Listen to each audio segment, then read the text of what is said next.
Bring the beat back.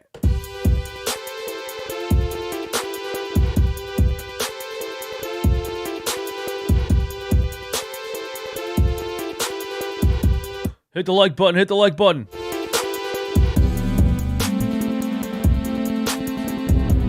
$50 likes.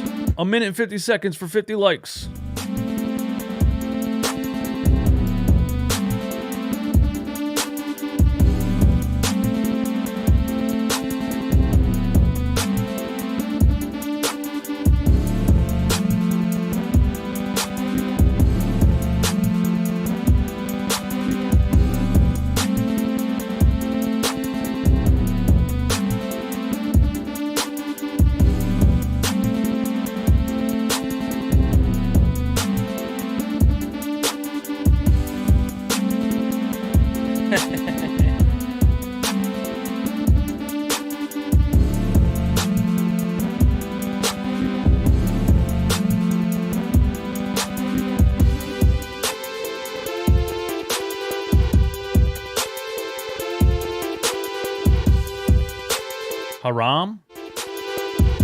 Harambe?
Back Nation.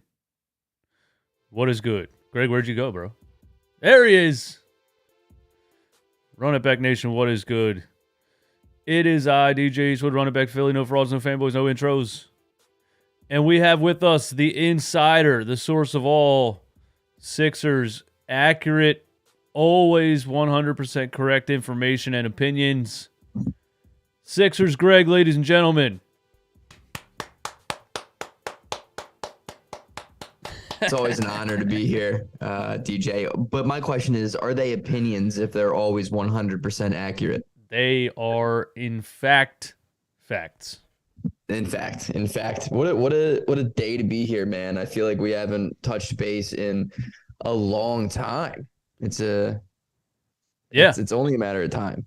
You know? It's been, like I said, it said a month. I feel like it was longer than a month. Everybody in here hit the like button. Do that for us, all right? And also, this episode of Run It Back Philly will be on Apple Podcasts, Spotify, any other podcast platform that you use to listen to podcasts, so you can put your headphones in instead of listening to your wife or mow the grass or whatever you want to do. You can listen to me and Greg talk about all optimistic things Sixers related. Oof, that's what we're going in. We're going to be optimistic today. I can do that. I have to try, or I would have quit watching this team a long time ago. Yeah, so it's been, was it before the season started that we last had you on YouTube? It was, I mean, for my personal channel, I think I may have dropped one during the season, but I don't know, man. I think it's been before the season started. It was the last real time. Have you cared about the 76ers yet this year? Oh, no. I mean, I've watched every game that I can watch, and at work I still find a way to watch the games, but like I have no expectations. This team's not going to do anything. So like I'm just, minimizing everything. I think all the injuries is like it's a little interesting because I think it was cool when Doc Rivers was going to be on his way out, and now that like we're winning and people all of a sudden think Tobias Harris is good at basketball. So I'm having a lot of fun watching our fan base like find little hopes of optimism when in reality that there is no real optimism. Yeah, I think you're. Yeah, the injury thing is just delaying the inevitable. I definitely think that's what it is. As far as the coach is concerned, the injury thing is delaying the inevitable. Um, and speaking of that, I've recently I didn't know they existed, but I've had Doc Rivers fanboys. That's a thing. That's a thing now. And just like the Ben Simmons ones, they don't come out until it's the right time. And so they start the season out looking just god awful after hyping it up the whole offseason. And then we get the injuries and we beat the, Orlando Magic twice and a couple other teams. And the Doc Rivers fanboys are popping up, and it's blowing my mind because I've never seen this before, and I can't think of a valid reason to defend him at all, especially somebody that's doesn't know him, or maybe it's his family, maybe it's his kids, maybe somebody out there caught a stream or two of mine and absolutely hates me that's related to him or knows him or something like that. But I can't figure it out. But I think you're right. The injury thing is just delaying the inevitable, and that's frustrating. That's frustrating. Yeah. I mean, I'm not going to sit here and be like, let's tank, because obviously not with Embiid and Harden and giving up our foreseeable future to pair the two. But I mean, it's just the Sixers team is not good enough to compete. I mean, you look at teams like the Boston Celtics, the Milwaukee Bucks playing at the level that they're playing at. Not so much Milwaukee, but more so, Boston. That's what a complete team looks like. Jason Tatum has been taking steps every single season. He's taken another step this year when we thought he was capped out as a player last year. I just think it goes to show a lot about the grittiness and the, off-season regimens that other guys are taking, that it just don't see the Sixers players caring so much. I mean, that's why we love Tyrese Maxey so much, because he is a guy like that who is just taking a leap every single season. He's a leap guy, but the Sixers historically have not had many guys like that. So it's frustrating, but it's also like we have to be real for a second and just completely admit that the Sixers are not a contender. We're not a contender. It doesn't matter if everyone is together right now. We're just not good enough. We're too old. We're not athletic. Rebounding wise, we suck. We don't have enough two-way players. We're a very one-dimensional team. It's pretty brutal. Yeah, I think I finally started to do that this year.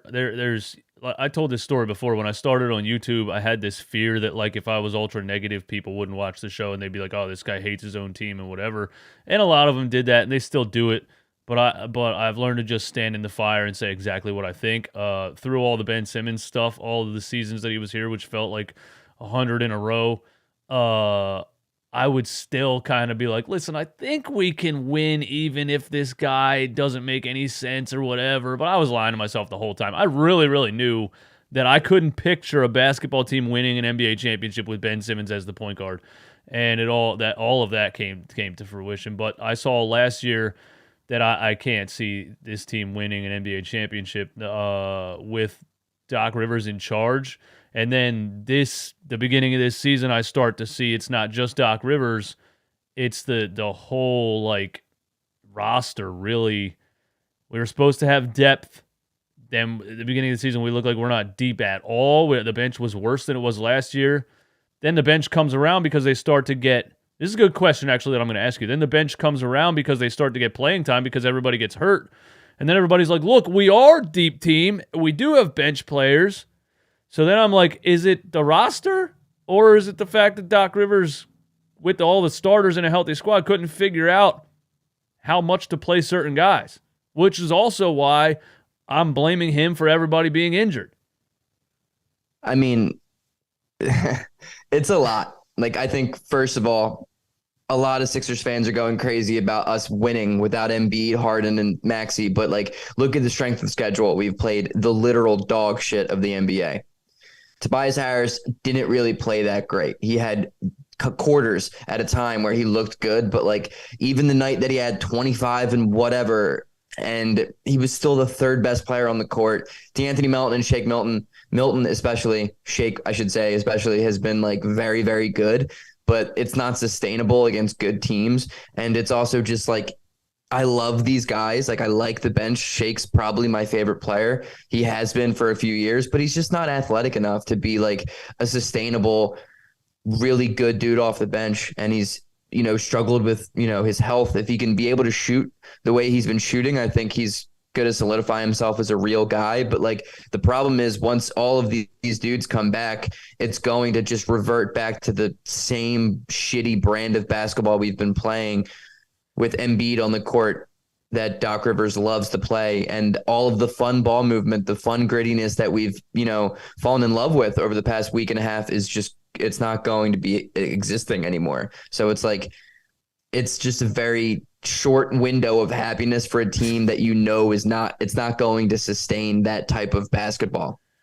And even like, look, I get everyone hates PJ Tucker. Like I really get it, but I don't think he's the worst thing to ever happen to Philly. Like, I think he brings a lot of positives. He's been guarding the best player on the other team like every single night. And I think that takes a lot out of him. Like, do I think his deal's fantastic? No, I think it's a shitty deal. But like, I don't think he's the big issue. Like, I still think the way Tobias Harris fits in with Embiid is atrocious. Like, and I hate the way the stars fit with each other and the fact that Harden can't stay healthy right now. And like, there's so much wrong with this team that like, I don't even really know what the number one issue, if there was one to fix, would be. So firing Doc Rivers does not fix the issues, is what you're saying. Because I think I've seen, like just last year when I saw Dan Burke for 4 games, again he got an 18-point game and an 11-point game back to back out of Isaiah Joe. He got production out of Charles Bassey. He got production out of deep bench guys that for whatever reason Glenn Rivers would never even give a shot to, and then those guys get released and they start producing off the bench for other teams, and we get to the position where we're like, hey, we don't have a backup center. Oh, we actually released one for no reason. We actually released Isaiah Joe. These guys have value. We could have traded them, if anything. So I start to see, like, I haven't really gotten to see these players with a different person in charge, and I don't think I'm going to get to see that. The only time I got to see that was when Doc had COVID for a week. And so, I don't know if a different coach could get more. I think a different coach could definitely get more out of a lot of guys and a lot of different lineup combinations. Maybe everything would look totally different. 1,000%. But I think Doc's biggest issue is teams bring him in when they expect to win championships. So Doc is like, oh, the way that I do that is by not playing anybody who's under the age of 46 years old or good at basketball. So like, and solidified. So like, he didn't play Paul Reed until, we forced his hand to. He never played Isaiah Joe, who is good for him finding time and finding, success in Oklahoma City. And he never played Charles Bassey, who was a guy who I think everybody came out of college and was like, yo, this dude's going to be something that we need. And we struggle having a backup 5. And for some reason, Doc refused to play it. But like, I just think Doc thinks that's who he is. And so in that sense, the Sixers would be much better off by firing Doc Rivers. Like, I hate Doc Rivers more than anything. And I think it's always a lot easier to blame him. And I would not give him credit for the games that we've won recently.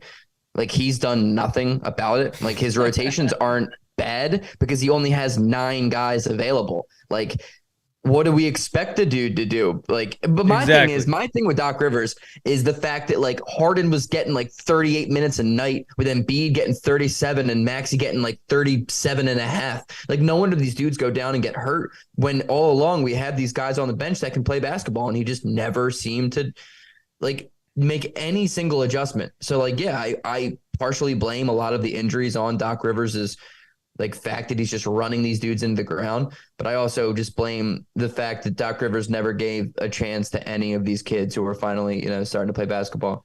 Right. Like, we've had depth. We have depth. It's just, it's not great. Like, our team isn't good. Like, I think Doc Rivers, okay. So what I'm saying is, even if we put in like an elite NBA head coach, I still do not think the Sixers are good enough to win an NBA championship. No, not right now. I think it also has to do with their, like, what he preaches and what they practice. like figuratively, but actually practice. You know, I brought it up yesterday or the day before in the George Niang interview on the JJ Redick podcast. He made a joke about the Sixers and Doc Rivers practice. He made a joke. He was like, well, it's all good now. We got Doc Rivers practice, and he was like, if you want to call it that. And JJ laughed, and he was like, isn't it great having Doc? And he was like, yeah, it's all rainbows over here. And I'm like, you guys are laughing about the fact that Doc Rivers doesn't make people practice. And then somebody was like, well, I don't really think any NBA players like practice that blah blah blah or whatever. But I'm like, I'm pretty sure they were saying that because they were comparing it to being on other teams where you have to practice harder. And then you come out, I mean, this makes perfect sense. And then you come out and you're the worst transition defense team in the league. You're the worst rebounding team in the league. All of these things are things that would happen if you don't have hard practices. Like, it's insane. And I mean, Embiid comes in looking out of shape. They make up an excuse that nobody talked about in the middle of the summer or whenever it happened. I still don't believe that he had plantar fasciitis. So yeah, it's not just his rotations. It's like a culture thing. Like I'm over it, man. And I think the whole city's over it. Everyone that I talk to is over it. Everyone that I talk to. I talk to random people every day. I still bartend 3 days a week. And I talk to random people every day. People that aren't even basketball heads. And usually the first thing that they say is, yeah, man, they got to get rid of Doc, man. It's like so generally known right now.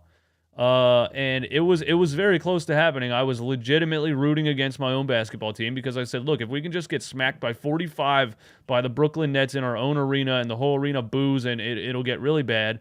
And yeah, now it's been delaying it, but I think there's a lot of things wrong with what Doc Rivers does. And the people being happy right now with the wins and expecting this to continue or expecting the guys to come back and Doc to do things differently.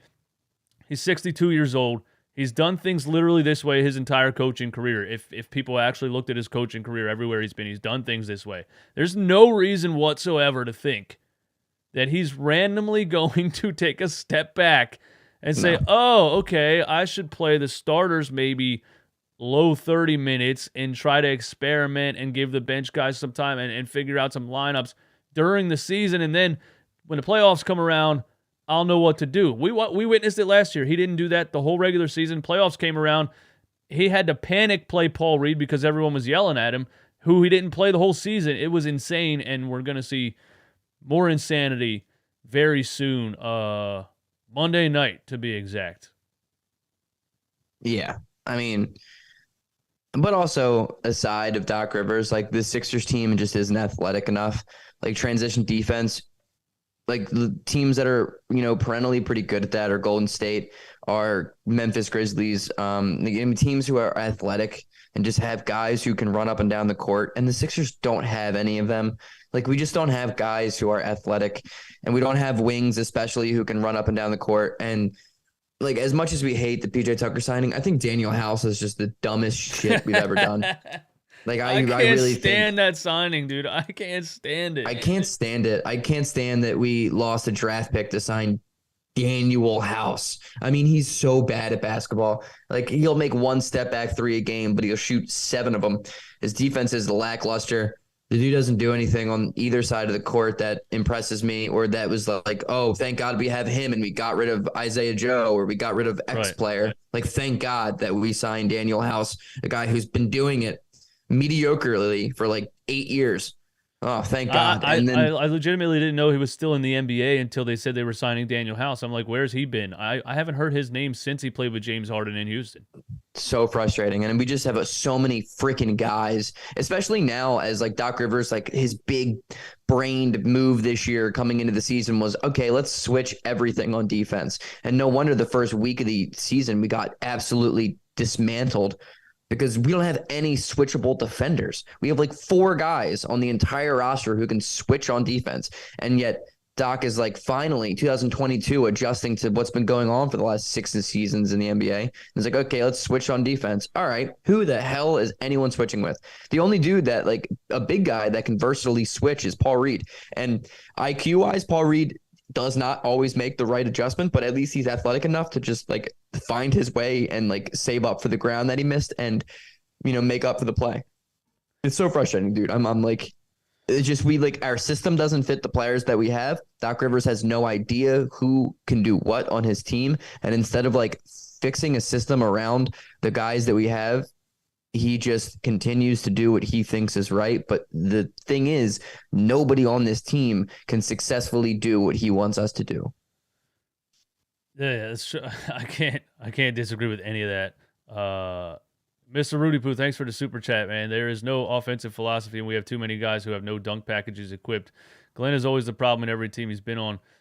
Yeah, when you look at guys like Daniel House again, like he's not doing anything that Isaiah Joe couldn't have done, and you gave up things to get him. And yeah, I watch. It's a combination of both because I watch other teams. I see a player on the Atlanta Hawks drop 9 points on us in the fourth quarter, and he's 19 years old. He's 19 years old, and that's the trajectory of the NBA right now. That's the way the NBA is going, is trending younger. Other countries have been playing, Slovenia or wherever Luka played professionally when he was 16. Like, that's the way it's trending. It's a young man's game. There's a reason there's a 40 and over league at the YMCA, because if they play with the 18-year-olds, they're going to get ran out of the gym. We know that. The young kids can ball, and other teams are doing it. The NBA as a whole is trending in that direction. And we have a guy who the last time he dribbled a basketball, there wasn't a three-point line on the court. Like, he's trending in the opposite direction, and he's just so old and stubborn. It doesn't make sense to me, and I don't know. I don't know how it's gonna play out. But I want to ask you, because they got smacked by the Cavaliers, and you talked about how it was the generous schedule that we've had with these injuries and all this stuff. And I was saying it, I know I'm the negative guy. I know the people that want to pick up their pom-poms and kiss their poster on the wall. They don't want to hear it. But when we were beating those teams, I'm not going to celebrate beating the Orlando Magic by 30 points with Tobias Harris. Tobias Harris should drop 25 on the Orlando Magic. I thought Shake Milton played great. I thought D'Anthony Melton stepped up. We shot a ridiculous percentage. And if you watch basketball long enough, first of all, you're not going to sustain that shooting percentage. And these bench players are not going to play like superstars. They're going to eventually play like bench players. And I said, watch what happens when we play a team that can actually play defense. And everybody told me that Cavaliers game doesn't matter because they shot 80% from the floor and 99% from three. But I was watching the other end of the floor. The Sixers could not do anything against them because they have athletes. They communicate. They play great perimeter defense. They switch. They were bringing doubles to Embiid, left, right, underneath, flashes, like decoy doubles. Is that even a thing? There were so many different looks. Yeah. And I was like, that's what I'm saying. This team is going to get smacked by teams like that.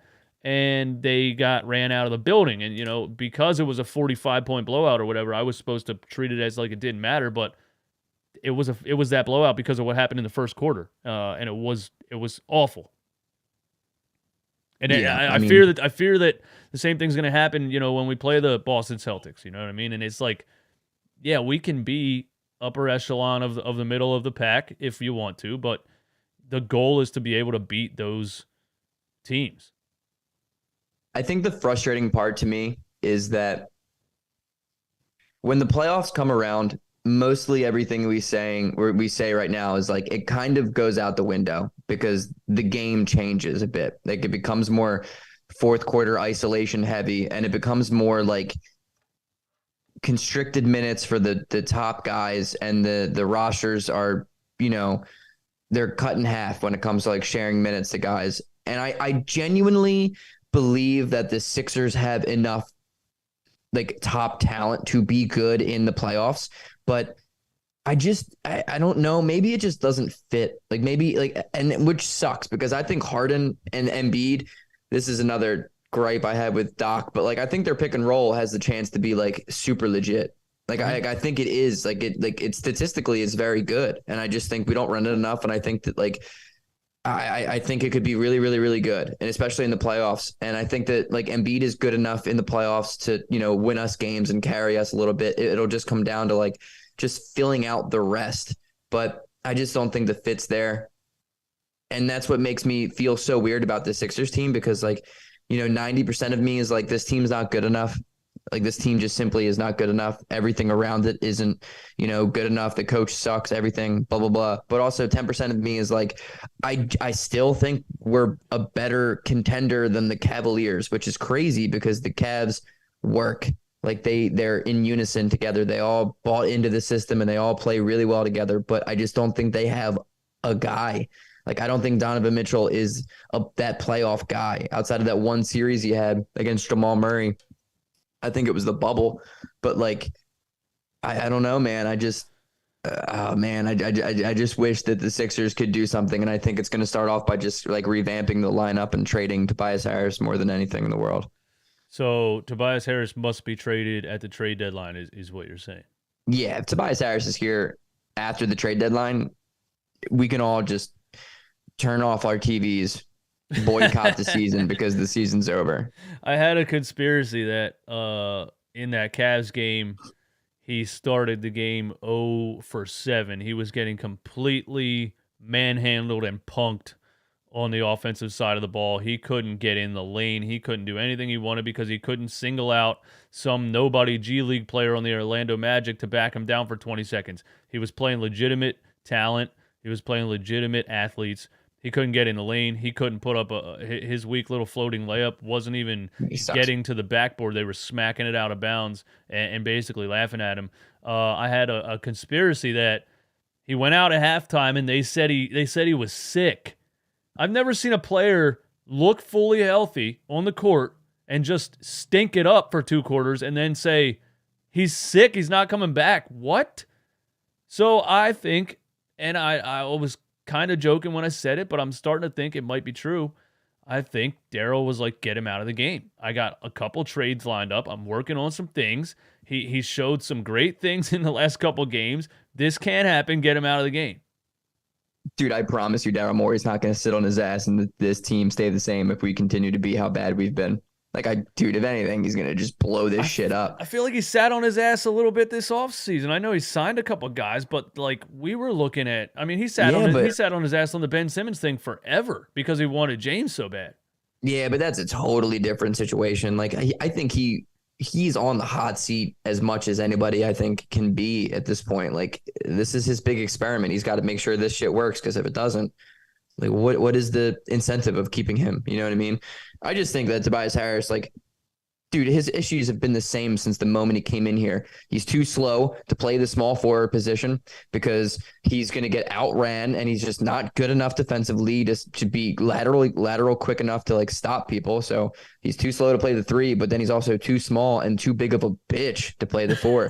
Like, this man thinks he's a post player, but he gets absolutely bullied by dudes at the 4 and he can't play defense against power forwards. So like, what is he? He's like the worst kind of in-betweener ever. Yeah, I can't stand him. I really hate him. Yeah, he's a player that can average 20 points per game on the Detroit Pistons when they're really bad, or the LA Clippers when they're not that good. The Clippers was before, I forget when he was on the Clippers or what their team looked like, but they weren't good at the time, were they? No, he was the best player at the time. He was the best player on the team. Yeah, so, I mean, like there was guys in the Sixers process era that almost averaged 20 points per game. Does that mean anything? So, that's just such a thing. Look, he averaged 20 points per game and blah, blah. Like, bro, there's guys that you would never speak of in a superstar, all-star level that average 20 points a game on a bad team. So, yeah. Right. But it's also like during his time with the Clippers, they were like a heavy P&R team. Like, they ran a ton of pick and rolls, and the Sixers, for some god-awful reason, don't have pick and roll offense here now. Yeah, I don't understand the pick and roll thing. Mr. Rudy, thanks again, man. Joe said that they don't run pick and rolls when teams are switching or in zone. I'm like, that is such a bad excuse. It's been equally effective in all covers. The zone is tough for the Sixers, I guess, to run pick and rolls. I mean, you really just have to find your spots in a zone and try to do things from different angles and things like that and make guys move. Obviously, that's what a zone is. But when they're switching, I feel like, yeah, it might not be a pick and roll when they're switching, but you can get very easy mismatches when teams are switching if you're running ball screens with Embiid and Harden. Also, And like if we want to run one off-ball screen, I don't think in the last 3 years I've seen one off-ball screen. it, Not it's one. it's like one of those things that I see in the very beginning of the game. I see it like the first couple possessions, which tells me that Doc called a play the day before, and said, "Here's what we're going to do against this team," and they did it. They do it one time. You'll see something crazy. You'll see like Matisse Thybulle back screen, Tobias come around, or Maxey come around a double screen, Tobias flash under. Like you'll see all kinds of action, and then it's gone for the rest of the game. And it's been like that for a couple years with Doc.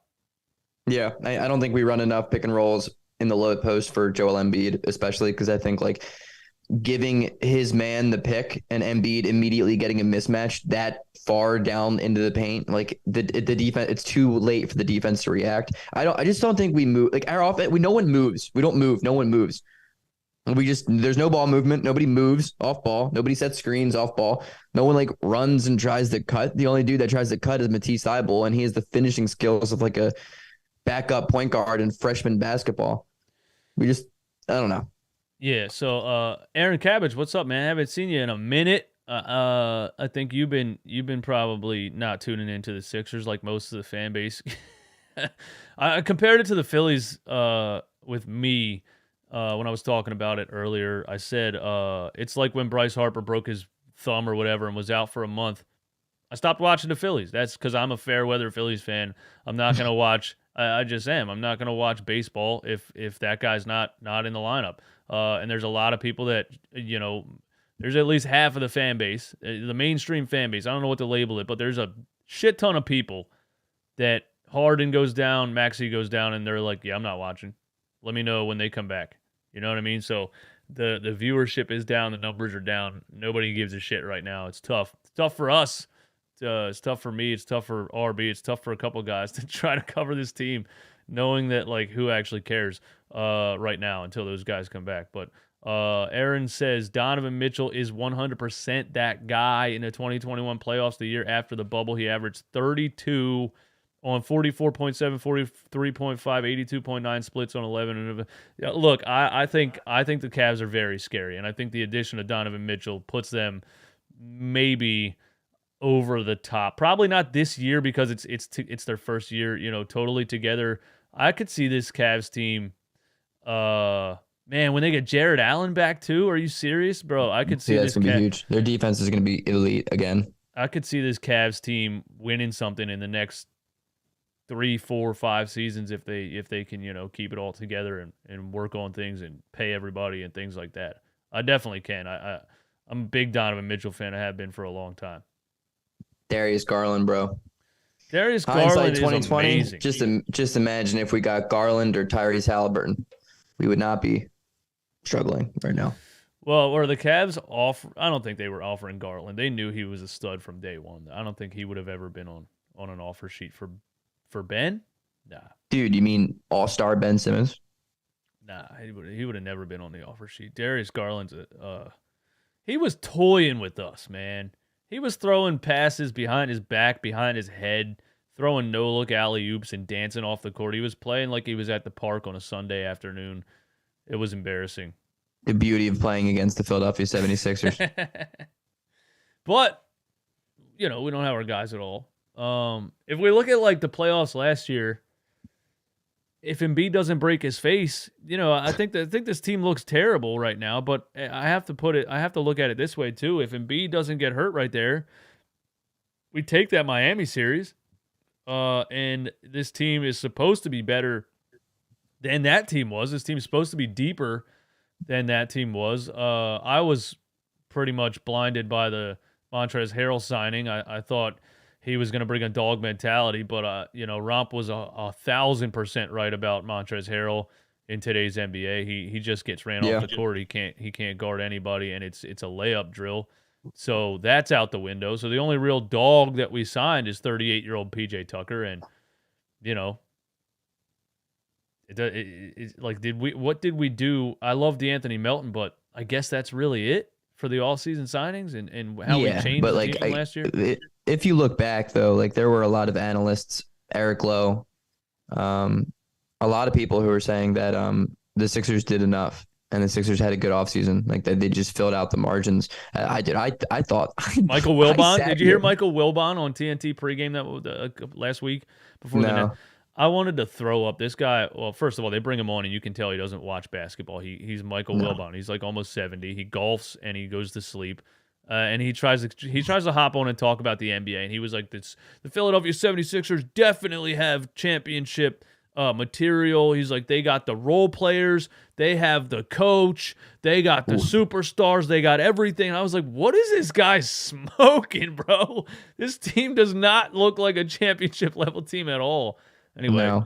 that made me think of that when you said random names. That's gross. No, I mean, I sat here and was like, yo, the Sixers won the margins, bro. We had a great offseason. We added grittiness. We love it. And I thought that the grittiness that PJ Tucker still does bring to the court would translate over and become contagious. And boy, was I wrong, because no one else gives a shit. No one.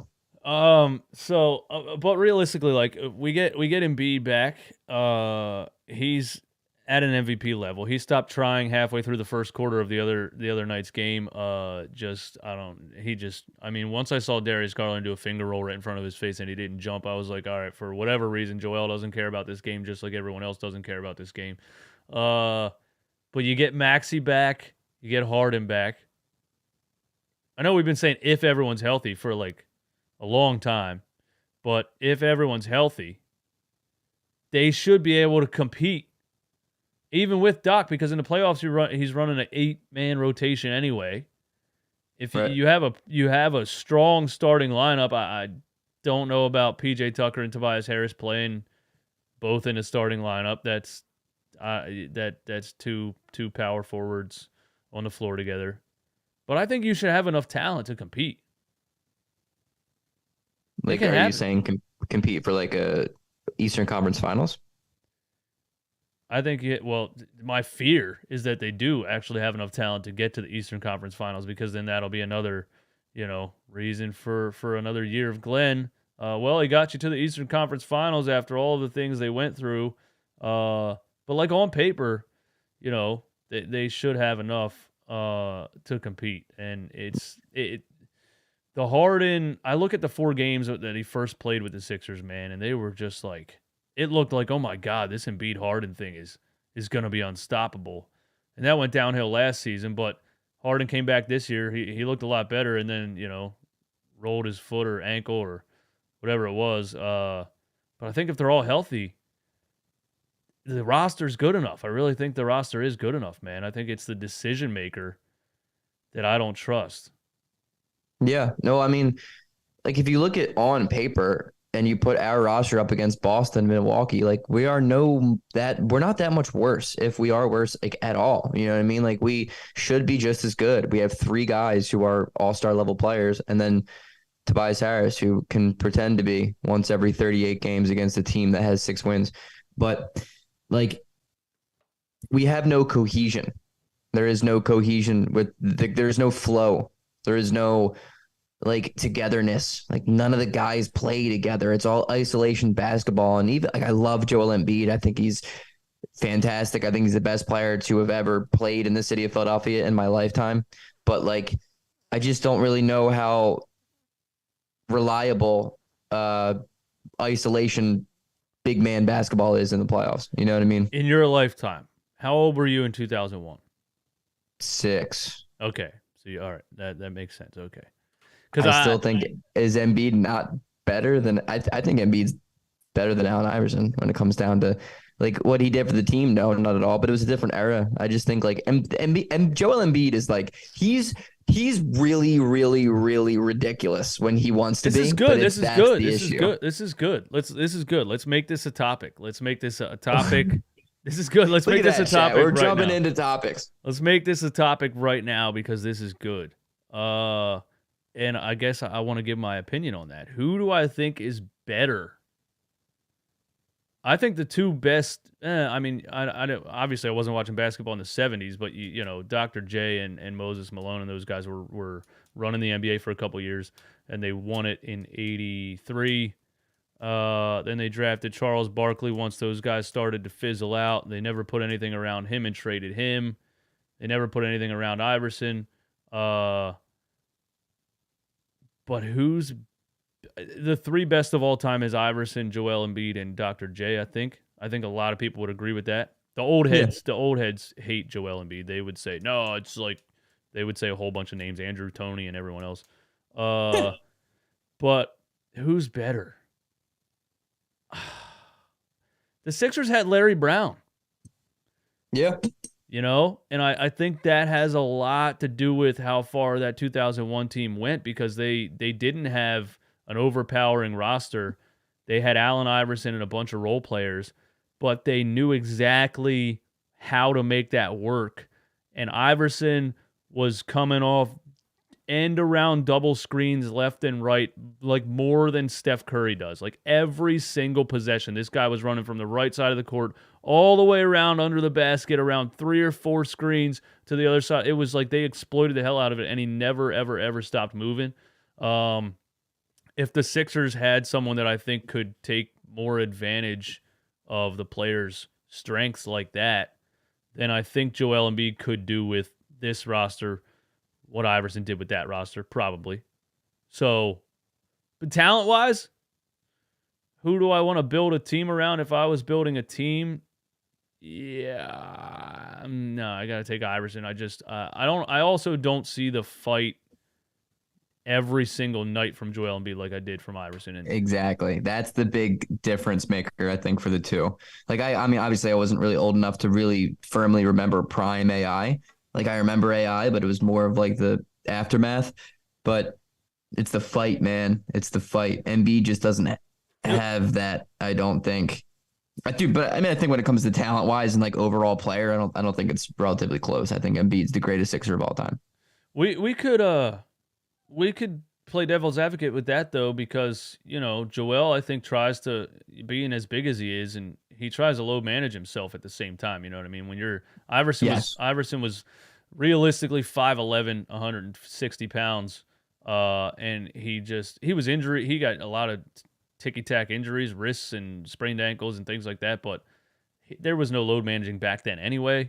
But being 7'2", 280, yeah, Joel takes plays off and takes quarters off to try to make sure he has the energy for the fourth quarter. So that's really contextual also when you compare the two. But just Iverson, man, Monday night against the Charlotte Hornets, he was going 1,000% every single play. It never mattered. He was never backing down. They had to hide. He had a sprained wrist. They had to hide his jersey, so he could. They hid his jersey so he couldn't play because he said, "I'm playing. I'm fine." And they were like, "You're not playing." They hid his jersey. He found the jersey.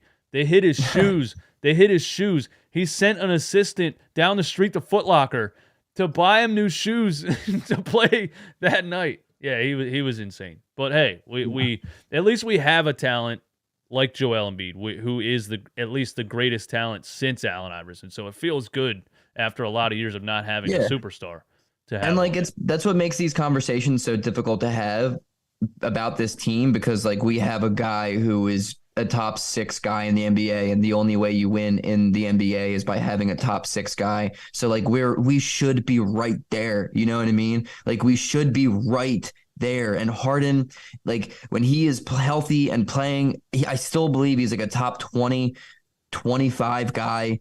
Like the Sixers, dude, we're right there. That's what makes this also frustrating, because I just feel like, you know, at a point we're just throwing away Embiid's prime, which is just like Damian Lillard in Portland. And I'm like, God damn it, dude.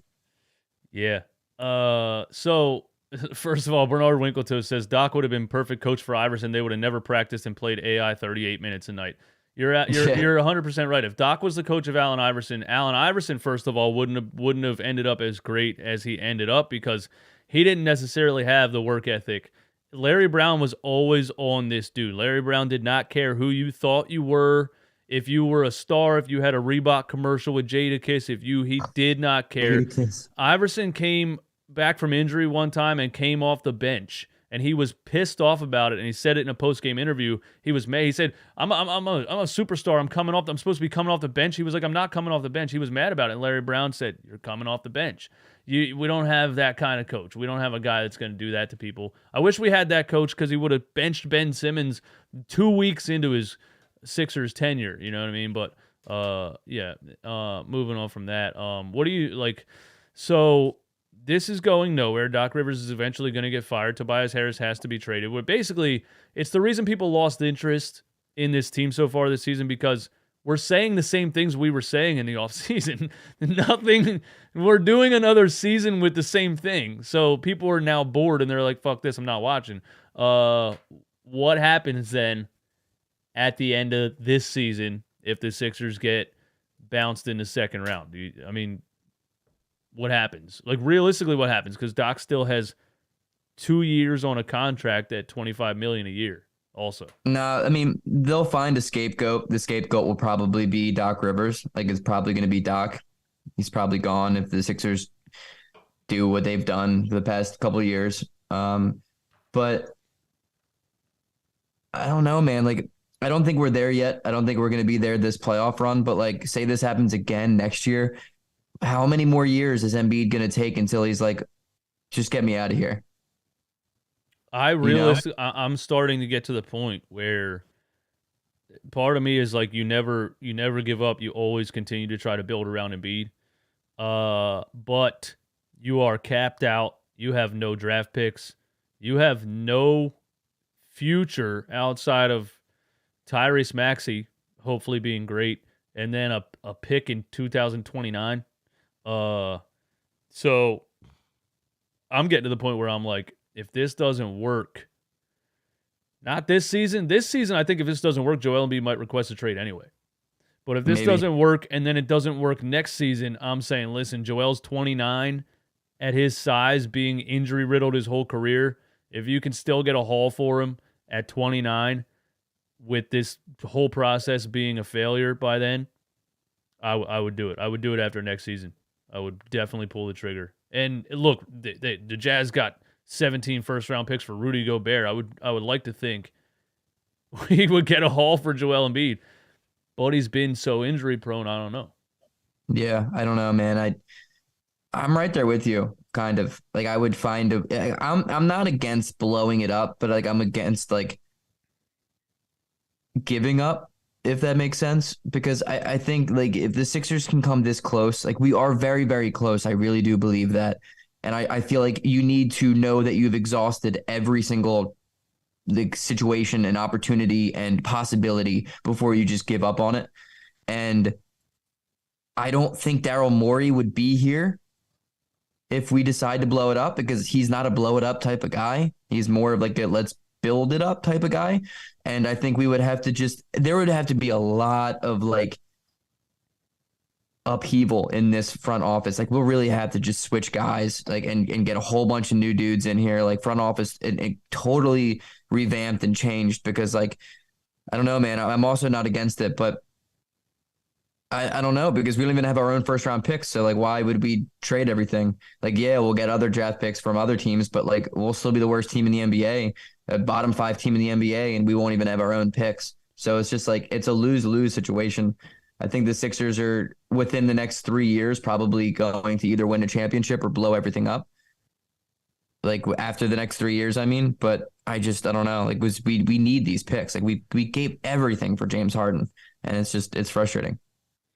Yeah. I think I'm kind of bored with where the Sixers are right now, I guess. Super bored, because they're not fun. They're not a fun team to watch. They don't look like they like playing with each other. Yeah, and I think the only real excitement is how good Tyrese Maxey is right now and how good he could potentially be. Yes. There's no like, Joel Embiid, we know how good he is if he can stay healthy. So that's just we're just gonna, if he can stay healthy, if he can stay healthy, if he can stay healthy, if he can stay healthy. So that's kind of boring.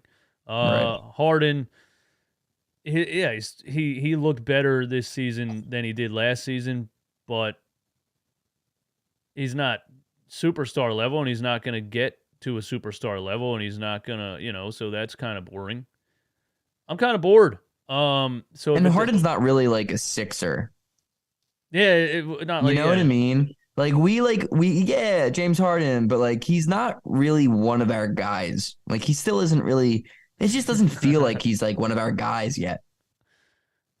Yeah, I guess so. Yeah, I guess so. Like I Tyrese just is a homegrown kid, Embiid's homegrown. Like these dudes are like dudes we want to see succeed and win. Like I don't give a shit about James Harden. I just give a shit about the Sixers. So like by proxy, I have to give a shit about James Harden. cue the six man, bro. This guy always has. I love your comments all the time, man. He always keeps it a buck in the chat. Another season of delusion until the inevitable collapse in trades. The facts, dude. He knows what he's talking about. There you go. um, look, man, we're so. I can't help but be negative. People say And you're so. especially when we sign Tyrese to this Uber max deal that we're going to have to sign him to, because look what Jordan Poole got. So it's like, what the hell are we doing, man? Yeah, you have to. People say we should have gotten Halliburton, and Halliburton looks great right now. Daryl Morey did not know who Halliburton was on the radio interview. He said, "Yeah, the Sixers fans just want me to trade Ben for a bunch of random players." And I think he was referring to the Sacramento Kings Tyrese Halliburton Buddy Hield package, and I'm like, did he just call Tyrese Halliburton a random player? Yeah, that's a 22-year-old point guard that's playing at an all-star level right now.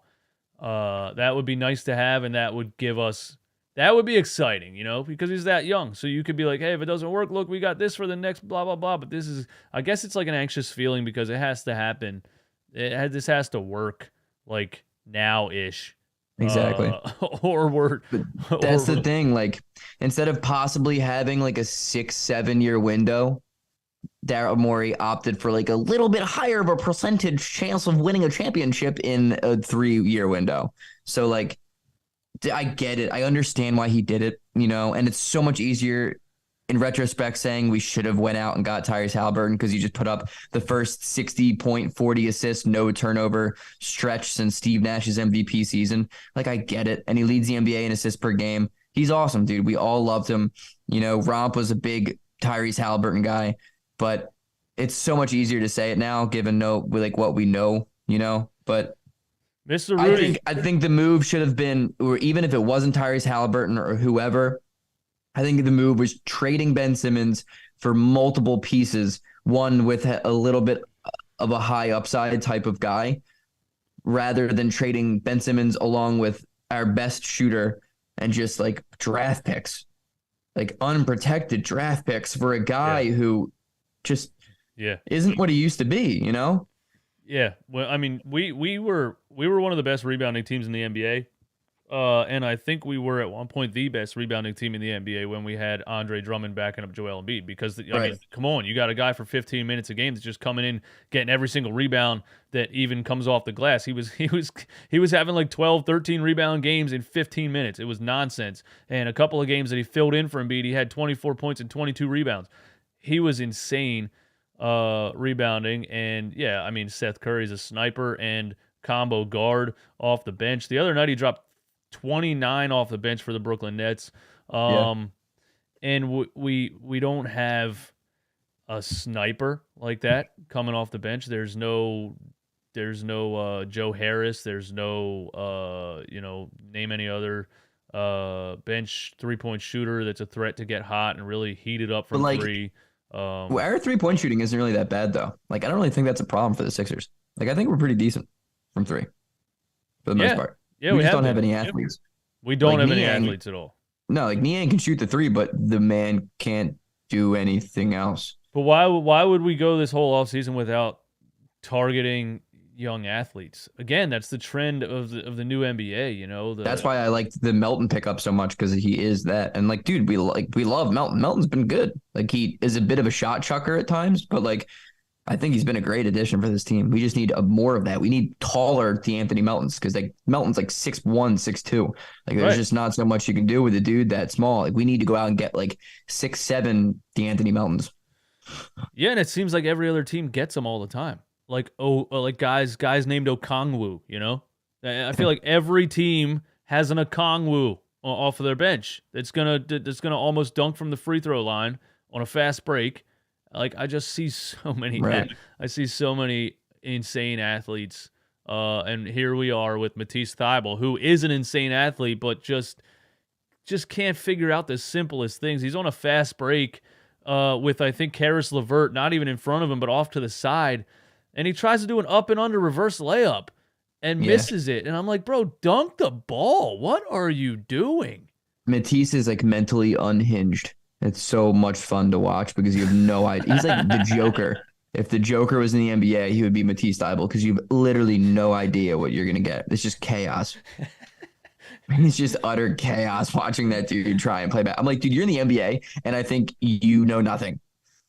Yeah, or like he knows everything, but he's just like in his head about every single move that he needs to make or something. I don't know. It's just like I think watching a kid with training wheels on. There's a lot of instinctual things in basketball, or maybe not instinctual, but things that you learned at a very young age. I feel like Matisse Thybulle, I don't know. I never read his whole like upbringing, but I feel like he might have been like a football player until he was 19. Well, he has this story.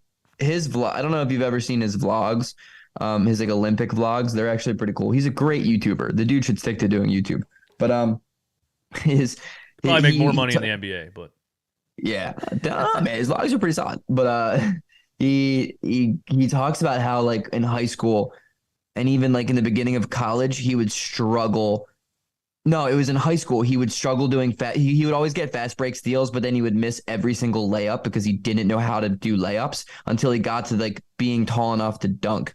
He was like, when I finally got tall enough to dunk, like I finally became better because like I couldn't make a layup. He still can't make a layup. I have to find the clip for you, dude, and I'll send it to you because it's when I watched that, I was like, holy shit, so much makes sense right now. What in the world? But he never actually learned how to do a layup. Yeah.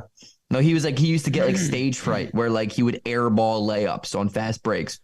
Yeah, he gets stage fright now. Like I said, Karis LeVert wasn't even in front of him. He thinks, I got to do this thing because there's this defender here. Bro, just dunk on his face. What? Yeah. When are we going to get one of these players that can just do something like that? I think the Sixers are boring too because we don't have those kind of players. At least when teams are bad, there's an athlete that'll make like a highlight play. I don't see highlight plays with this team recently. No. Joel Embiid, yeah, he dominates when he wants to dominate. But yeah, there's not a highlight play. No. We don't have any like... Does SportsCenter still do top 10? Have we had a SportsCenter top 10 play with the Sixers in like 3 years? I haven't watched SportsCenter in 3 years, so... Yeah, I haven't either. Yeah, no, we don't have any athletes, dude. There's no athletes. We have nothing. All right, so like the cool little plays we have are James Harden step back threes that he like shimmies and then misses it off the side of the backboard. So James is coming back apparently on Monday against the Houston Rockets. Houston Rockets, yeah, he goes back to Houston to play his. He didn't want to miss those parties. Grounds. He was like, "I'm healthy, I'm cool. Let's go to the clubs in Houston. I'll be there, dude." You know they're ready. The bottle service girls, they got the James Harden sign ready with the sparklers. Welcome back. He's gonna walk in with the Versace suit on, something weird, some Kanye looking boots on. Lil Baby's gonna be there with like a briefcase with like $48 million. Definitely, he's gonna give him a $1 million bracelet for no reason, just for coming there. Yeah. So you know he wants to play in Houston because he wants the Houston nightlife. But what do you realistically expect? Is it gonna look the same minutes wise? Like do you think Harden's gonna start out on like a 25 minutes a game after coming off of a strained foot tendon? I mean, I think like 25 to 30. Dude, if Doc Rivers plays Harden like 36 minutes, I will personally fly down to Houston. I will fly down to Houston and I will fuck up Steph Curry's brother-in-law or husband-in-law, whatever the fuck. Steph Curry's whatever. So this could be a silver lining because this could be forcing Doc Rivers to get creative and still keep some of the minutes high with guys like Shake Milton who've been playing well and D'Anthony Melton and guys. So this could maybe, you can't teach an old dog new tricks, especially a really old dog, but maybe this could show Doc Rivers, hey, look, I can implement different lineups. I can stagger guys, and I can play James 30 minutes, 29 minutes, and I have other basketball players that can contribute. Do you think that's possible? I love your optimism, but you just stop. Like it's as simple as you can't teach an old dog new tricks. Like, yeah, in hindsight, this is like super great possibilities. Like maybe he can learn a lot about the guys. Maybe Shake Milton can finally start to solidify some minutes, and like the team can be deeper, and Shake can finally be that 6th man of the year type of guy. And then eventually when Maxey comes back, like the whole team's firing and clicking on all cylinders. But none of it matters, dude. None of this matters. I firmly believe to stop believing until I am proven otherwise. Yeah, I don't think you're going to be proven otherwise here. I didn't believe that. No. I didn't believe that Jalen Hurts could become a top 5 pocket passer in the NFL. And I was all on board the Hurts train from day one. One of the few things in football that I've just genuinely nailed, and I loved him. I loved him as a person, a player, an athlete, all those things. I just didn't see. I didn't see the throwing talent, and he completely changed mechanics. He did a lot of things in one off season, and I was like, wow, he proved me wrong. That's not going to happen with this Sixers team. Nothing's going to happen that's going to prove you wrong. No. Football is a little different too, especially looking as a quarterback, and he's that young, and like he just the thing with Hurts for me, like even when he wasn't very good, he just cared so much. Like I could just tell he had that leadership quality in him, and he was just such a dog. And I just believe that like those are the guys who were like Tyrese Maxey, who just care so much, and they're in the gym like 24/7, that like it's only a matter of time until they just become great. All right, so speaking of that, there was a Keith Pompey article where I reacted to it. I read it and did a live reaction. I couldn't believe the things that I was reading. It was really weird. He said James Harden and Joel Embiid don't fit on the court. But the craziest thing was he said Doc Rivers developed Tyrese Maxey into a star-level player. How do you feel about that? That's an interesting person to say who developed who. Like do you know who developed Tyrese Maxey into the star that he is? Yeah, Tyrese Maxey. Ben Simmons. Ben Simmons. Because that man was out of the game. He just gave up on the sport. And then Doc was like, well, the only other point guard I have on my team is Tyrese Maxey. I guess I have to play this kid. And then he went up there and was killing it. So if Ben continued to at least play basketball for the Sixers and give like visible physical effort on the court, not shooting the ball, but try hard and play hard. And it wouldn't have worked with him as a point guard because he's not a point guard. At least the Brooklyn Nets have realized that much that the Sixers organization couldn't realize.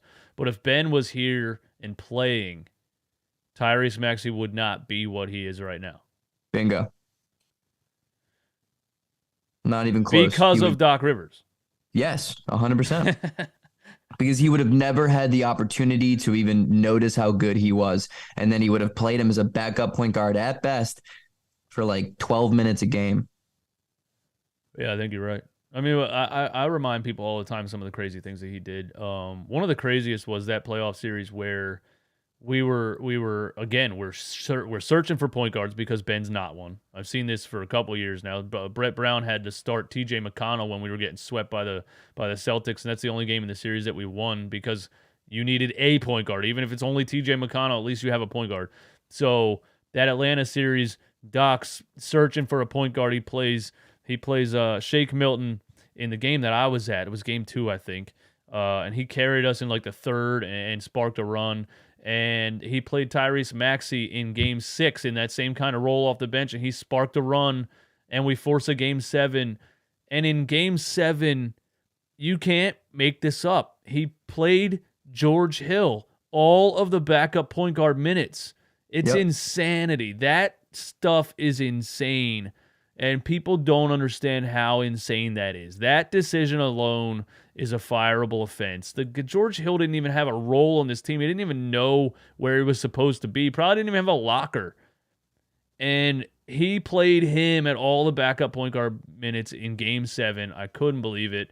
And I told people, listen, we've had a couple months off.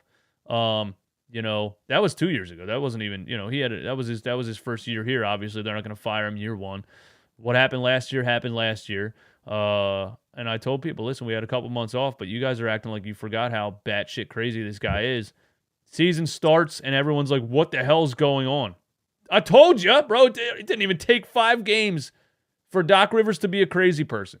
So now with the team playing like they're playing with these backups and beating a couple bad teams, everyone's acting like it's all, bro, it's going to be terrible again very soon. Just wait. There's no chance of this not being horrible. It's just on a little bit of a delay right now. Yeah. Yep. I mean, sorry to remind everyone of those things, but Doc Rivers has been swimming on ice that should have been broken by now. I mean, that's a weird thing to say. I don't know. That felt weird coming out. Basically, what I'm saying here, sir, is that he should have been fired after the Hawks series, and that I think I hate him more than anyone that's ever been outside of Ben Simmons in the city of Philadelphia. I just wish at least Ben let Tyrese Maxey eat when he left. Doc is just he's just an idiot. He's just the biggest idiot ever. He's just a big dummy idiot face. So we get ran out of the building by the Cavs, who are a young, athletic team with a lot of combo guards, a lot of movement on defense. Would you expect the same thing to happen tomorrow against the Memphis Grizzlies? Because that, again, young team, a lot of combo guards, a lot of perimeter defenders, a lot of scorers, man. Like Desmond Bane's a dog. Dylan Brooks can be a dog at times. Obviously Ja Morant. Like, do you see the Sixers without Harden and Maxey standing a chance tomorrow night against the Memphis Grizzlies? Sixers win by 7. By 7? Why do you say that? I just think it's going to be an Embiid game. Yeah, that's the only way. That's why when Embiid had that 60-point quadruple-double, almost, my take was Embiid saves Doc Rivers again, and people were mad. You always look, you can't just appreciate a great game. You got to always go back to Doc. That's exactly what happened. Doc did things in that game to try to lose, and Embiid was like, we're not doing that. So, yeah. He's like, no, I'm going to score 26 of our 27 points in the fourth quarter. No, yeah, I just think it's going to be an Embiid game. But isn't that so crazy? That like as much as we were like, oh, this team sucks, this team's the worst, and then you ask me if they're going to beat a team that I should have, like I tried comparing them to earlier because I wish they were more like this team, and I'm like, nah, we'll win because it's Embiid. Like Embiid will just do Embiid things. Like that's what makes this so like this hurt so much because we have every piece we could possibly need for the most part. We just don't have any cohesion or an NBA head coach. That's true. Well, as the world turns, we will see what happens tomorrow. We will see what happens Monday when James Harden returns. At least there's some storylines coming up. I've been bored recently with what's going on with this team. At least there's some storylines coming up, so that's exciting for me as a content creator. And kind of the NBA. I feel like the NBA has been kind of boring lately. Yeah, I think it has. Yeah, I think it has. Nice shades. You get those at American Eagle? I have a pair. No, I got them at Shein. Oh. Were they expensive? I would never pay. They were like $3.50, like $3.50. Oh, that's better than mine, man. I think I paid $15 for mine. I got ripped off. Damn, dude, $15 for some shades? Dog, you gotta hit up on Shein. All right, it's been fun chopping it up with you, Greg. Man, I appreciate it. Yeah, maybe if I'm not doing anything tomorrow night, I'll hop on like a little post game. Yeah, let me know, man. Let me know. Post game live call-in show. That'd be fun. All right, man. Yeah. Dude, always a pleasure. Hey, thank everyone for tuning in, man. Hit the like button. Harass Greg on Twitter to be more active in the Sixers. Yeah, please. Give me some motivation to stay alive during this Sixers season. Also, guys, dude, if you're ever out in New York City, come out and watch some of my stand-up shows. I'm hosting shows all across the city. So yeah, for the 191 people are in here that don't know that, Greg is a stand-up comedian in New York City. The city of brotherly love. Not really. Not actually at all. But yeah, no, come out and you can heckle me about the Sixers if you ever are in town. I need to make that happen, actually. I need to make that happen. Dude, you got to come out. Our shows are sweet. I need to make that happen. We'll do that. Yeah, We'll do that. Yeah. What are they? Are they during the week? All the time. I mean, the show that I host, like my own personal show, is Sunday nights. Oh, that's very possible for me, actually. All right, I'll talk to you about it. Hey, Yeah, thanks for everyone sure. for tuning in, man.